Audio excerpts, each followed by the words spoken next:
Shalom saudaraku yang dikasihi oleh Tuhan. Senang sekali boleh berjumpa kembali bersama dengan saudara. Hari ini 26 Juli 2022. Dari Pekanbaru Indonesia, saya menyapa saudara-saudaraku yang boleh setia mengikuti renungan hari ini. Saudara, mari kita persiapkan hati kita untuk mendengar firman Tuhan. Kita boleh merenungkan, mendengar, bahkan mengerti kebenaran firman Tuhan dan mau melakukannya. Saudaraku, kita akan bersama-sama masuk di dalam firman Tuhan. Mari kita satukan hati dan berdoa.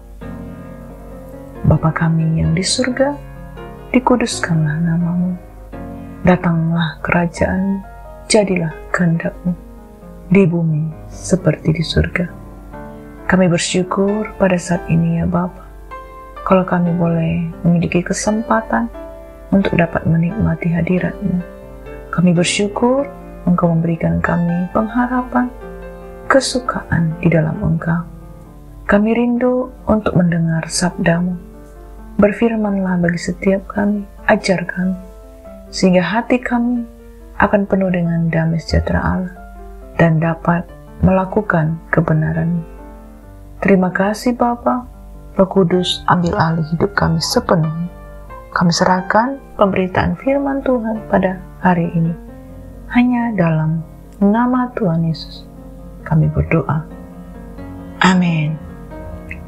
Nah saudaraku, kita akan bersama-sama mendengar firman Tuhan yang berjudul Hidup dalam Rencana Tuhan. Firman Tuhan ini tertulis di dalam Mazmur 94. Saya akan membacakan firman Tuhan ini buat saudara-saudaraku. Mari kita dengarkan. Allah pembela keadilan. Ia Allah pembalas, ya Tuhan, ya Allah pembalas, tampillah. Bangunlah ya hakim bumi, balaslah kepada orang-orang congkak apa yang mereka lakukan.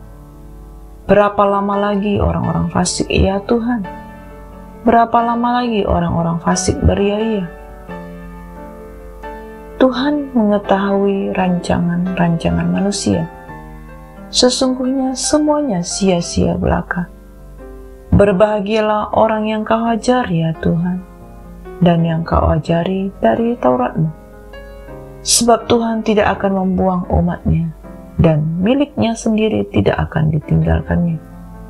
Sebab hukum akan kembali kepada keadilan, dan akan diikuti oleh semua orang yang tulus hati. Jika bukan Tuhan yang menolong aku, nyaris aku diam di tempat sunyi. Ketika aku berpikir, kakiku goyang. Maka kasih setiamu ya Tuhan menyokong aku. Apabila bertambah banyak pikiran dalam batinku, penghiburanmu menyenangkan jiwaku. Masakan bersekutu dengan Engkau tahta kebusukan, yang merancangkan bencana berdasarkan ketetapan. Tetapi Tuhan adalah kota bentengku, dan Allahku adalah gunung batu perlindunganku. Ia akan membalas kepada mereka perbuatan jahat mereka, dan karena kejahatan mereka, Ia akan membinasakan mereka. Tuhan Allah kita akan membinasakan mereka. Amin. Saudara yang dikasihi oleh Tuhan, apa yang bisa gagal akan gagal pada akhirnya. Bukankah apa yang ada dalam hidup manusia selalu mempunyai kemungkinan untuk gagal? Bukankah manusia tidak mempunyai kontrol yang penuh atas segala sesuatu? Bukankah apa yang megah, apa yang kuat, sehat, kaya, ataupun bijak selalu mempunyai kelemahan yang bisa membawa kegagalan dan kehancuran. Karena tidak adanya kesempurnaan dan keabadian dalam hidup ini, sepertinya apa yang dikerjakan manusia hanyalah sekedar usaha untuk memperkecil kemungkinan ataupun menunda terjadinya kegagalan. Pagi ini, jika kita terbangun, mungkin kita siap melakukan apa yang sudah kita rencanakan, atau sibuk merencanakan apa yang akan kita lakukan. Tetapi, pernahkah kita memikirkan bahwa sebagai manusia, kita hanya bisa merencanakan dan melakukan, tetapi Tuhanlah yang menentukan hasilnya. Ayat di atas bahkan berkata bahwa Tuhan mengetahui rancangan-rancangan kita. Sesungguhnya semuanya sia-sia belaka, karena apapun yang kita rencanakan, jika itu tidak sesuai dengan kehendak Tuhan, tidak akan terjadi. Saudara, menyadari bahwa diri kita hanya sebagai alat Tuhan adalah sebuah pengakuan kepada kedaulatan Tuhan dalam hidup ini. Ketika kita melakukan hal ini, maka kemanusiaan kita yang akan mengambil alih kehidupan. Pada saat itulah manusia kita akan terpojok dan ditinggalkan oleh Tuhan. Padahal kita yang mengambil alih kendali hidup Tuhan dalam hidup kita. Saudara, kita adalah rekan sekerja Allah, namun tanpa kerendahan hati untuk mengakui bahwa Dialah yang berdaulat atas hidup kita, maka kita tidak bisa bekerja sama dengannya. Kita mengabaikan Tuhan dengan kesombongan kita.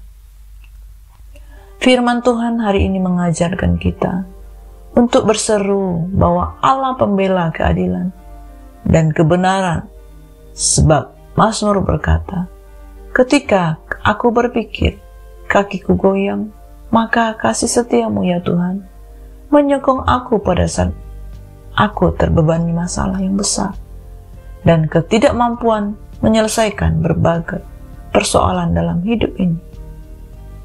Dan saudaraku, baiklah kita selalu mengandalkan Tuhan dalam hidup kita. Berpengharapan kepada Tuhan adalah sumber kekuatan yang tidak pernah musnah, sebab kebaikan Allah bagi kita adalah abadi. Pengharapan dan penghiburan datangnya dari Tuhan, memberikan kita kekuatan untuk memampukan menghadapi kesulitan. Tuhan tidak pernah berdiam diri ketika umatnya menderita karena tertindas ataupun tertekan dalam pekerjaan. Tuhan sanggup membela kita karena Dialah pencipta yang berdaulat atas segala sesuatu yang ada di dunia ini. Tuhan berharap agar kita melihat penderitaan dari sudut pandang iman, sebab Tuhan tidak pernah meninggalkan umatnya sendirian di dalam menghadapi masalah dan tidak perlu takut menghadapi musuh. Dan kita perlu adalah setia kepada Tuhan dan tetap berserah kepadanya. Saudaraku, mari kita rendahkan hati di hadapan Tuhan, mengakui kedaulatan Tuhan atas hidup kita. Dan hari ini kita percaya dan mempercayakan diri kita kepada Tuhan, bahwa Ia sanggup melakukan perkara-perkara besar, dan kita melakukan bersama dengan Tuhan. Rancangan Tuhan tidak semata-mata untuk pencapaian secara manusia yang tampak hebat. Tinggal di dalam kasih dan anugerah Tuhan akan menolong kita untuk memahami rencana Tuhan. Saudaraku, meskipun Tuhan bisa memberkati seseorang dengan keberhasilan, rencana Tuhan, bila Tuhan mengatakan kalau hari ini berhasil, besok gagal, rencana Tuhan tetap ada dan bekerja dalam hidup kita. Dan orang tersebut, kita sebagai orang-orang percaya, saat membuka hati terhadap berbagai kemungkinan yang ada di hari depan, maka keberhasilan bukanlah final, kegagalan bukanlah kefatalan. Saat kita berhasil, tetaplah rendah hati. Saat kita gagal, segeralah bangkit lagi. Karena firman Tuhan berkata, bukan dengan keperkasaan dan bukan dengan kekuatan, melainkan dengan Roh Tuhan. Amin. Demikianlah firman Tuhan yang dapat kita dengar pada hari ini, saudaraku. Mari kita teguhkan hati kita, persiapkan dan lakukan kebenaran firman Tuhan dengan segenap hatimu. Maka Roh Kudus yang akan memberikan pengertian, penghiburan dan kekuatan di dalam kita untuk dapat melakukan firman. Mari kita satukan hati dan kita tutup di dalam doa. Bapa kami yang sungguh baik, kami bersyukur buat firman-Mu yang sudah kami dengar. Kami percaya firman-Mu ya dan amin. Engkau mengajar kami untuk mengerti dan melakukan firman-Mu. Terima kasih Bapa. Dalam nama Yesus kami berdoa. Amin. Semangat pagi dan semangat di dalam beraktivitas, saudaraku. Tuhan Yesus memberkati.